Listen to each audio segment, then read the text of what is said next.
Welcome to South of King's Landing, the Explosionaries House of the Dragon after show, where we discuss and break down each and every episode of the House of the Dragon Season 1. My name's Dylan Blight. Joining me, Hand of the King, not anymore, Ashley Hopley. Hey Dylan, excited to be demoted, I guess. I don't know. Yeah, I don't know. Just your career directory is tied to Otto Hightowers, so see if you end up dead soon. Probably. Yeah, maybe. This week's episode was titled King of the Narrow Sea. It was directed by Claire Kilner. Which, quick side note, I saw someone tweet out the other day that says there's already been as many female directors on the show as there was the entirety of Game of Thrones. So there you go. It was written by Ira Parker, and the synopsis of which was, after conquering all but two of the islands, Daemon declared himself king of the Stepstones and the Narrow Sea, being crowned by Corlys and the Sea Snake. It's a weird synopsis. But anyway, what do you think of this week's episode? Yeah, it was really good. Tense. A bit hard to watch at times, because of the content and the context. But yeah, it seems like we're starting to get some. Well, I think the key takeaway here is the two younger characters are finally realizing they're going to have to start playing this Game of Thrones.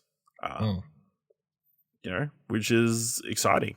We're kind of setting it up to this obviously massive time jump that's not too far away. Really, really good episode. I remember I thought I read that we would switch cast at episode 4, but maybe I read it wrong, and it was episode 4 would be the last time we have the young cast, which would make more sense, I guess. Possibly, but I've seen clips look like they're from next week, and they've still got the same cast. They could do a half and half. I feel like it could be half and half. Because obviously there's what happened at the very end of the episode that I feel like will be addressed straight away next week. Which part? Of Otto being removed as the hand. Oh yeah, I don't know if that needs what that means for Alicent and that kind of stuff. It doesn't mean shit for her. She's still the queen, so. Yeah, but obviously she's become so isolated, and then not having her father around in the castle, I guess, will be, something that pushes her further into isolation.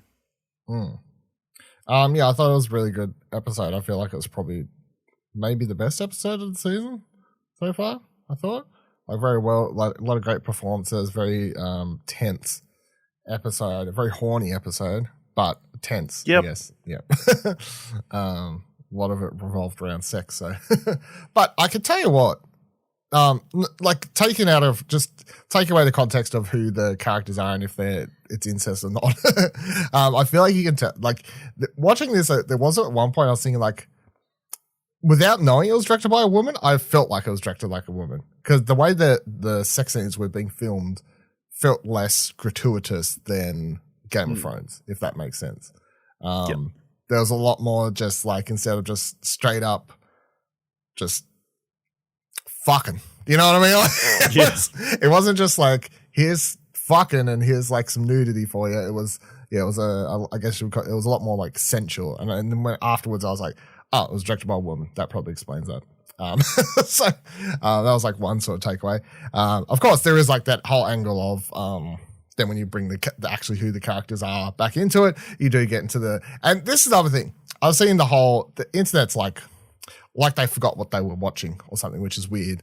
You have I've seen a bunch of people be like, man, I know how you are cheering for this romance. It's fucking incest. And then other people are like, man, this shit's fucked up. This show, I was enjoying the show, but now I'm not. Sort of thing. I know what you thought you was watching, but yeah. Have you not been paying attention to this show?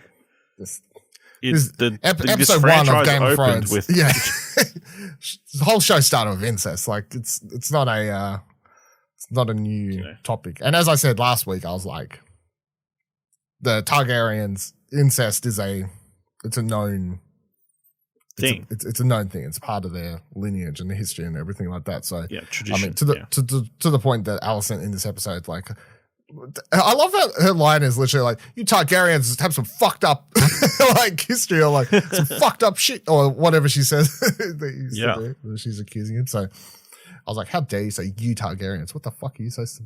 What do you mean we Targaryens? You're part of the you're married into the family, lady. So yeah, don't know who the hell you think you're talking to. Yeah, I mean, the episode was really good from the start. Obviously, it starts with Daemon coming back, which was this tense scene. Well, it starts with Rhaenyra. Oh, actually, no, it starts with the whole tour. marriage thing, the tour thing, which was this funny. Little kid getting provoked, after, he's obviously very young. He looks about 10. Yeah. Reciting his rehearsed lines. This prick in the crowd is like heckling him. No, he goes, she has dragons, you cunt.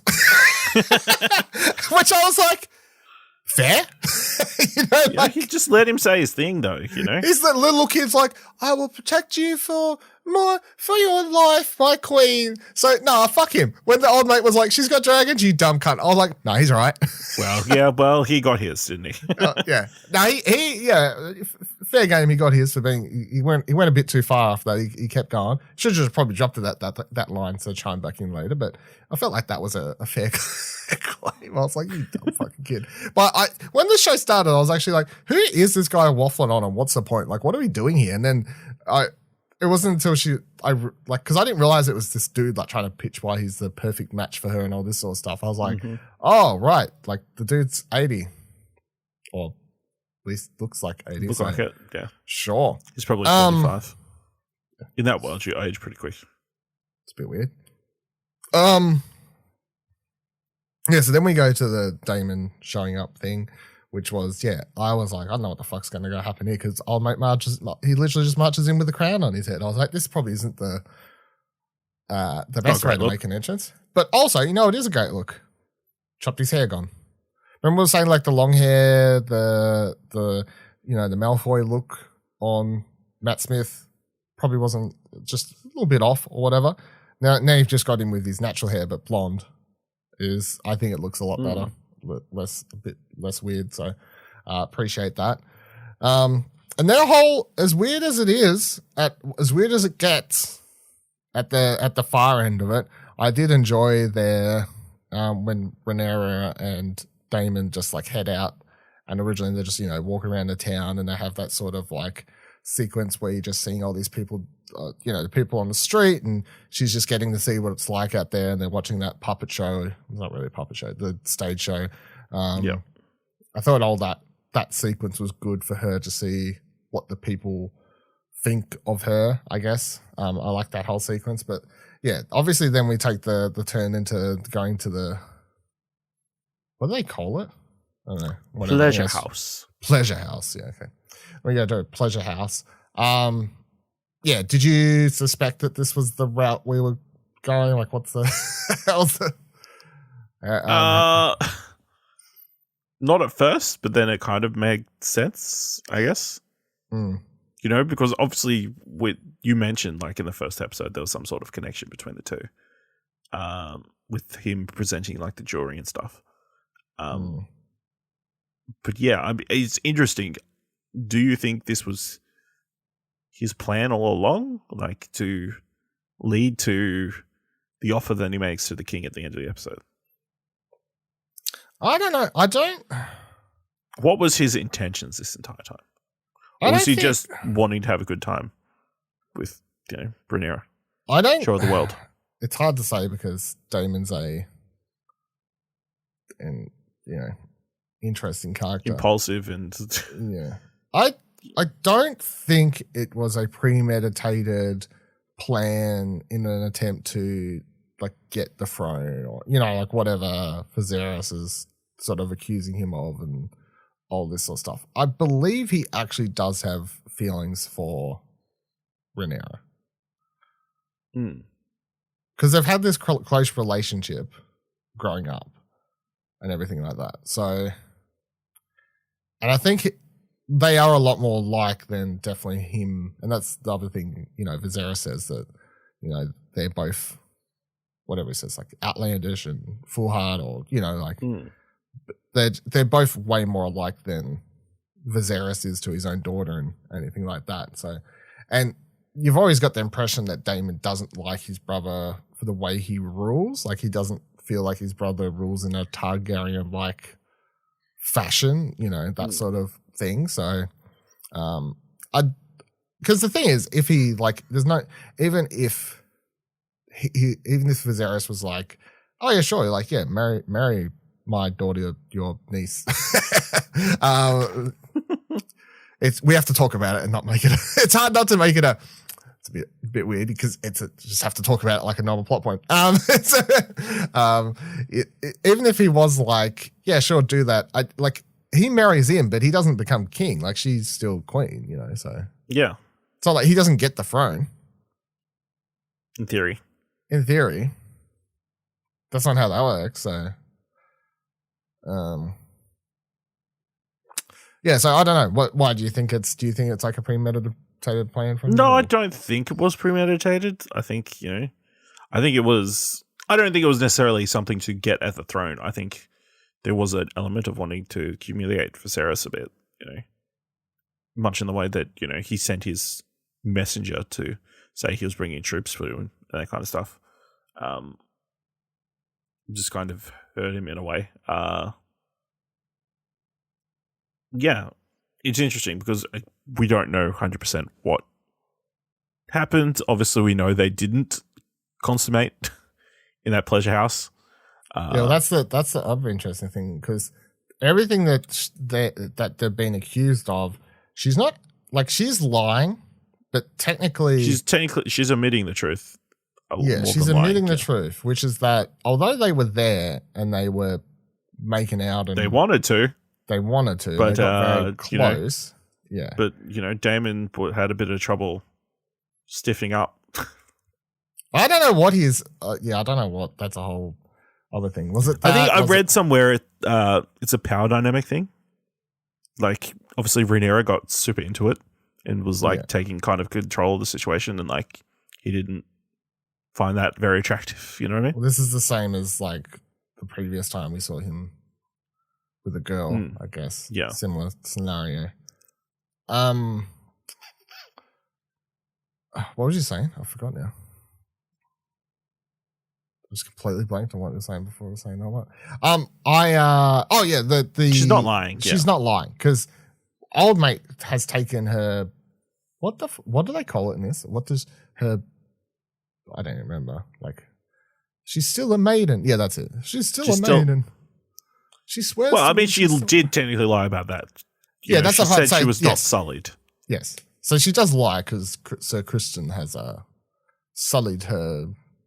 Yeah. Womb. They sullied her all night long. Yeah, sullied her all night long. Beautifully shot sequence, but yeah. That's what I'm saying. You can tell that sex scene is shot by a woman, not a guy. That's all I'm saying. You could tell that sex scene was shot by a woman, and then the other sex scene involving Alicent and the King also shot by a woman. Yes, because she ain't enjoying the moment of that. She's just there. She's just there. Yeah. So she's on technical tower over here with the. Me and Daemon didn't actually do anything. He didn't actually, have sex with me. It's well, he did something, but he didn't have sex with you. But also, you are not a maiden anymore, but it's whatever. But also, she is 100% right later when she talks to her dad and is like, if I was a man, I could, fuck 1,000 people, have hundreds of bastards and no one would blink an eye. And, even he's like, yes, that's 100% true, but you are a woman. So it's the way the cookie crumbles is basically what he says. Yeah, pretty much. He doesn't really have anything. It's just that's the way of life. Stating the facts, yeah. Yeah, just stating the facts. But yeah, all that stuff was really good. I like my favorite thing this episode though is seeing Otto get fired. Fucking love that. That slimy little bastard who I've just been complaining about episode after episode, knowing that he's this creepy little fuck. And from episode 1, he's just a sneezely bastard, trying to get the fact that in that first episode after the mum, the original partner dies, and then, tells his daughter to go see to the king. Yeah. You know why exactly it is. And that's the thing. When he says at the end and says, you've had your, and she accuses, even when Rhaenyra accuses Otto of trying to, or tells her dad, accusing Otto of trying to get his family up into being on the crown and all that. Like, this is a time where everyone's actually 100% right, because that is exactly what his plan has been doing. Yeah. Now, I don't know if everything that Viserys says at the end about the death of his father and, like dies 5 minutes later and then all of a sudden he goes from being a nobody to hand to the king. We haven't seen that. I don't know. But look, wouldn't put it past him at this stage if it's been all that premeditated that he's climbed. I don't think that would have been premeditated. No, I assume no, it was just once he got into power, he just wanted to kind of secure the power. You know? Yeah. But he definitely has been playing the Game of Thrones by pushing his daughter to fuck the king to get his family to be the king. So, and he was 100% trying to keep watchful eye on Rhaenyra with all these little spies and stuff. Yep. I don't think that was some happenstance. Like, that kid just happened to see. Like, that kid ran straight was that back to kid us. the same kid who's paying the Daemon's friend when he wakes up? Yes. You know, so maybe she is the informant. Yeah. Okay. For Otto. Yeah. Yeah. But it all links together. So she's working with Otto. This information's passed on. Yeah. But it's the same kid and everything. So, but Otto's it wasn't necessarily him keeping an eye on Rhaenyra. It could have been just him keeping an eye on Daemon. No, I reckon he's 100%. I reckon he's out. He needs to undermine her to get him. I reckon his plan was to get him to remove her as the would-be queen or whatever the technical term is, and swear in the baby, whatever the baby's name is, can't remember now. Aegon, that's it. Yeah, swear in Aegon as the next king. But I mean, look, I know exactly where the show's going now, without having to theorize too much. I feel like I know exactly where it's going. It's gonna be Viserys dies. It's gonna be she's the queen now, and then you're gonna have this whole it's gonna be so then you're gonna have Daemon and Rhaenyra versus Alicent and I don't know, maybe she remarries or something, I guess. But either way, it's gonna be Alicent and Aegon, and that side of the family versus Rhaenyra and Daemon, and that's possibly, or it's I don't know if Rhaenyra automatically gets put in charge. I think when Viserys dies, she would be queen. Is that not how it works? In theory, but this is the world of Game of Thrones, and they don't want a woman on the throne, so yeah. But I think that's exactly where the civil war between the Targaryens that we know the series has been about, that we knew from the outset that was the pitch of the show, and for a while it was trying to work out what the because at the start of the show they're setting it up as Viserys versus Daemon. That's the fight, But now I think it's very obviously going to be Rhaenyra versus Alicent, I guess, as the split. That's going to be the major civil war amongst the Targaryen family, and a war so big that it's like talked about for aeons and is a big part of Game of Thrones' Westeros's history. So, yeah. Anything else I've missed from this episode of important note? I feel like most of it. No, I thought it was interesting that Alicent and Rhaenyra kind of rekindled this friendship right at the start of the episode, only for everything to go super pear-shaped like 20 minutes later. She gets on such a high horse, though. Like Alicent. She just wants to help her. No, I call bullshit. She's like, she gets on such a high horse. She's like making it all her business. Like, well, she's talking to Rhaenyra like she's her mum now. Like. I mean, she technically. No, that's not how that works. She's technically a stepmom, I guess, but I'm also like, fuck you. I know. All I'm saying is I'm hashtag team. I don't know. I'm hashtag team. I'm pretty sure your friend would call you out if you were fucking just your uncle. You know what I mean? Yeah, I know. You definitely should in the year 2022, but in whatever year we're in for Game of Thrones, and if you're a Targaryen, I don't know. Like, everything is okay if it's in the world of Game of Thrones. Is what you're saying? All bets are off. No, I mean, I'm pretty sure that's what you said. I just keep having to like sort of while watching this show and to discuss the show. At times, you have to remove the veil of the morals of the world to discuss certain things. Yes, is how I would describe watching this show. Do you think the tea is important at the end of the episode? Oh, it was an abortion. It was an abortion. Or it was the day after tea. Yeah, it was the day after tea. That's a good way to put it. Yes, that's exactly what it was. I mean, but does she drink it? Yeah, I think she drinks it. I think. I mean, it had to be brewed very carefully. Could there be side effects?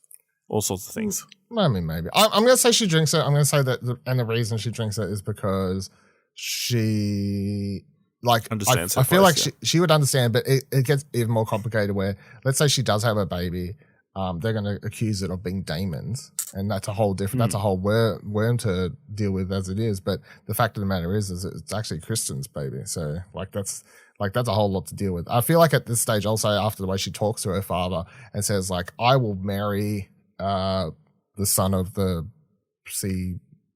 whatever that dude's name is." Yeah. That dude, he'll be back next episode, presumably. She's like, I'll do this. I will do what I have to do to fix your political problems. Also, I like when Daenerys like shouts back, "You're my political problems." I'm like, oh. She says all that, and then she says, "But I need you to be fucking king for once." And then we get that cool scene with Otto where he fires him and all that shit.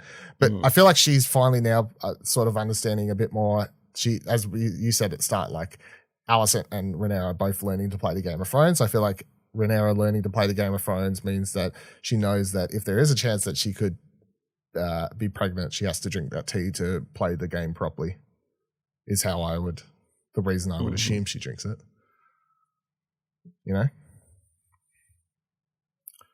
Yeah, absolutely. Yeah. Anything else on there? Pretty good? No, straightforward episode. We didn't jump around. Pretty straightforward, obviously. It helps that, we still very much a contained cast to focus around. So there's not many other storylines that you can really get into. No, it is good having it contained. I think it helps. Not a massive time jump this episode either. So, and by the way, looking at IMDb, because previously I've looked on here and it's just like every cast member's in all 10 episodes. I was like, yeah, that ain't right. You don't know what the fuck he's on about. Currently, it does say that the young cast is in it. That both girls are in it for next week, and then that's it. Which I suppose would make sense. That means there's half and half each. So next week probably going to be a big episode. Yeah, well, I guess next week you do a slight time jump. You get to see her marry the king of the son of what's his face, that guy. Her cousin. Yeah. No. She's marrying the sea serpent son. They are technically related. So yeah, but they're all technically they're related. Like fourth cousins. They're all like Targaryens or Tasmanian. It's fine. So I reckon we have a slight.